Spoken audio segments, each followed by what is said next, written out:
ಯಾದಗಿರಿ ಜಿಲ್ಲೆಯ ಸುರಪುರ ತಾಲೂಕಿನ ಬೋನ್ಹಾಳ ಗ್ರಾಮದಲ್ಲಿ ರೈತರಿಗೆ ಭತ್ತದ ತೂಕದಲ್ಲಿ ದೊಡ್ಡ ಮಟ್ಟದ ಮೋಸ ನಡೆದಿದೆ.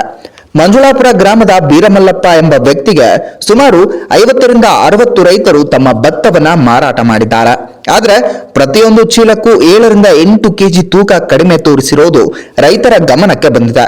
ಜೊತೆಗೆ ಭತ್ತದ ದರವನ್ನು ಕಡಿಮೆ ಮಾಡಿರುವ ಕಾರಣ ರೈತರಿಗೆ ದೊಡ್ಡ ಅನುಮಾನ ಮೂಡಿದೆ.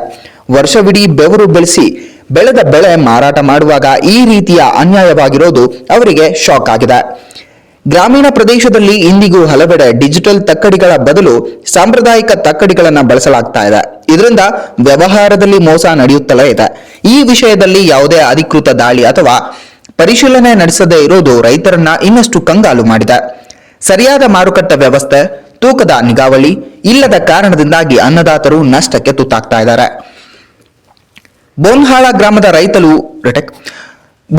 ಗ್ರಾಮದ ರೈತರು ಈಗಾಗಲೇ ಸುಮಾರು 15ರಿಂದ 16 ಗಾಡಿ ಲೋಡ್ ಭತ್ತವನ್ನ ಮಾರಾಟ ಮಾಡಿರುವುದಾಗಿ ಹೇಳಿದ್ದು, ತಮ್ಮ ಮೇಲೆ ನಡೆದ ಅನ್ಯಾಯಕ್ಕೆ ಪರಿಹಾರ ನೀಡಬೇಕು ಎಂದು ಆಗ್ರಹಿಸಿದ್ದಾರೆ.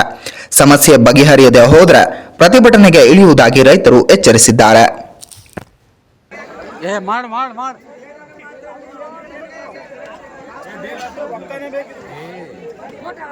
ಪೊಲೀಸರು ಬಂದ್ರೆ ಏನು ನ್ಯಾಯ ಬಗೆಹರಿಯುತ್ತೆ? ಯಾರು ಹೇಳಕ್ ಹೋಗ್ಬೇಕು ನಾವು?